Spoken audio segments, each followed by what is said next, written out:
Olá, hoje a gente vai analisar um material, um texto colado que traz umas ideias teológicas bem específicas, sabe? Sobre Cristo, verdade e salvação. Isso, e ele faz um contraste forte com o que chama de cristandade nominal, né? Exato. A ideia aqui é a gente tentar descompactar esses argumentos, entender bem as distinções que o autor está fazendo. Vamos lá. O ponto de partida já é impactante. O texto até reconhece o testemunho bíblico sobre Jesus, mas argumenta que muita coisa que se pensa sobre ele vem de equívocos, de um tipo de engano. Pois é, ele começa questionando a base de muita crença comum. Então, qual é a primeira grande ideia que ele traz sobre a verdade? Como ele define isso? Olha, a visão que ele apresenta é que a verdade não seria um conjunto de ideias, de conceitos, sabe? Seria uma pessoa. Uma pessoa, o próprio Cristo. Ele usa muito João 14,6. Eu sou o caminho, a verdade e a vida.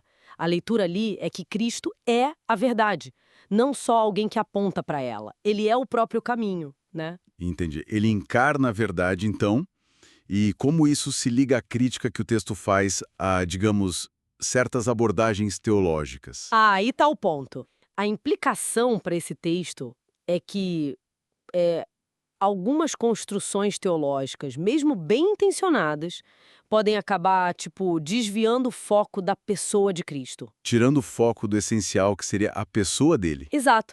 E o texto ainda conecta essa vida em Cristo ao plano original de Deus, a imagem e semelhança, e até menciona a árvore da vida, lá de Apocalipse. A árvore da vida, como... É, como algo ligado a essa restauração da vida em Cristo. Não só um símbolo, mas algo essencial nessa dinâmica. Interessante. Bom, mudando um pouco para salvação, o texto também parece ter uma visão bem particular, né? Algo sobre receber e aceitar Jesus. Sim, e aqui a coisa fica bem central na argumentação dele. Usando João 1, versículos 12 e 13, o material defende que a salvação é mais um receber a Cristo do que um aceitar.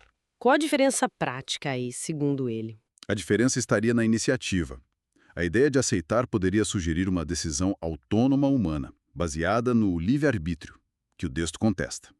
Ele argumenta que a natureza humana decaída não teria essa capacidade de escolher vir a Deus por si só. Ah, então ele questiona o livre-arbítrio nesse ponto específico da salvação. Diretamente.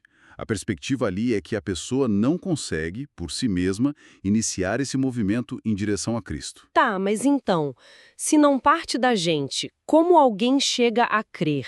De onde vem essa iniciativa para essa visão? O texto aponta para uma ação divina. Cita João 6, versículos 44 e 65. Ninguém pode vir a mim se o Pai... Que me enviou não o trouxer. Exato. A ideia é que é preciso ser trazido pelo Pai. A iniciativa é totalmente divina nesse sentido. E como Deus faria isso, segundo o texto? Qual o mecanismo? Aí entra o Espírito Santo.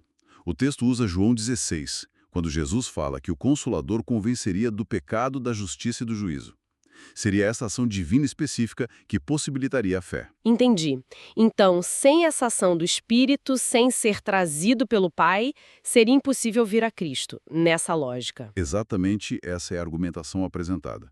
Uma impossibilidade humana fundamental. Puxa, é uma visão bem definida sobre a soberania divina na salvação. E ele também define de um jeito específico a obra de Deus e a vontade de Deus, né? Define, e de forma bem restrita, eu diria. A obra de Deus, citando João 6,29, seria uma coisa só: crer naquele que ele enviou. Crer em Jesus. Ponto. Isso. E a vontade de Deus, ele liga a João 7,17, que fala sobre querer fazer a vontade dele para saber se a doutrina vem de Deus. Então a vontade seria discernir a origem da doutrina. Discernir se o que se ouve vem de Deus ou não. E qual a crítica que ele faz a partir dessas definições tão fechadas? Bom, ele usa isso para criticar quem diz que está fazendo a obra de Deus ou que conhece a vontade de Deus com base no que o texto chama de motivações próprias ou até reações almáticas. Reações almáticas. O que seria isso? Pelo contexto, parece se referir a impulsos mais emocionais, ou da vontade humana mesmo, sabe? Que não viriam de um direcionamento divino direto. Ele contrasta isso com os decretos eternos de Deus. Ah, entendi. Uma oposição entre o que é puramente humano, talvez emocional, e o que é propósito divino. Exato. E ele chega a fazer uma ligação disso com Caim, tipo, uma religião baseada no esforço próprio e não naquilo que Deus estabeleceu. Interessante essa ligação com Caim. Mas aí fica uma dúvida. Dentro dessa lógica do texto, como a pessoa saberia diferenciar uma reação almática de um decreto eterno? Ele dá alguma pista? Olha, explicitamente não muito detalhado, mas fica implícito, né? O discernimento viria justamente por se alinhar com a doutrina que é de Deus, que para esse autor está centrada nessa visão de Cristo e da salvação que ele apresenta. Seria voltar sempre para essa centralidade. Ok, então, fazendo um resumo rápido do que a gente viu nesse material.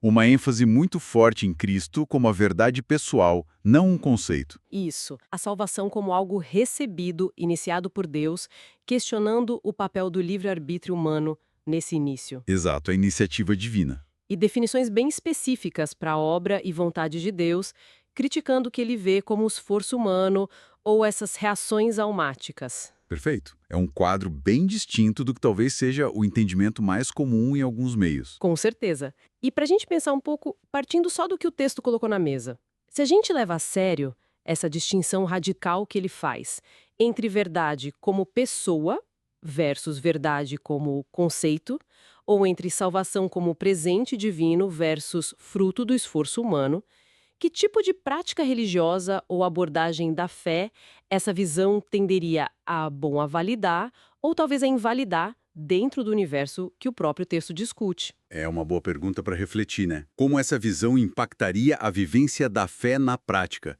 segundo a lógica interna do material? Exato. Fica aí a reflexão.